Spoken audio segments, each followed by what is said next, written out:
Hello everyone and welcome to my channel. In this video, I am going to share how to store and freeze extra whipped cream. Take a tray and line up with a wax paper or a butter paper.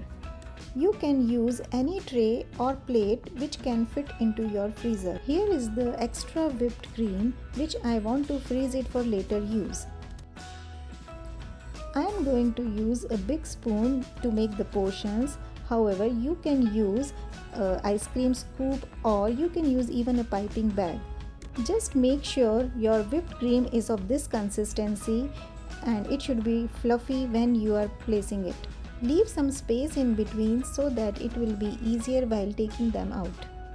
Now it is ready to go into the freezer. Let it be in the freezer for at least a day and you can check in between if you want to. After 24 hours, take out from the freezer and check if it is freezed properly. Since I am going to use it for a longer period, I am going to wrap it in a clean wrap here. You can also use airtight container to store it.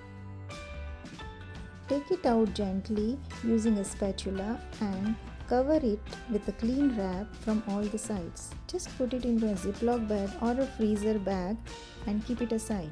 Similarly, I will wrap all the portions separately. You have to do this step as quickly as possible because once whipped cream starts melting, it will be hard to handle it. In case you feel it has become little soft, you can again freeze it for some time and repeat the same process. Once the freezer bag is full, seal it tightly after removing the extra air. Here I have 2 bags ready to go back into the freezer. Place these bags in your freezer on the top and try not to place anything on top of it. To use it, it's very simple. Just grab one portion, unwrap it and put it on the dish you want. You can use it instantly in any recipe. I have tried it with pancakes, hot chocolate, cold coffee. It tastes amazing just like the freshly whipped cream. I hope you like this video and stay tuned for recipes using frozen whipped cream.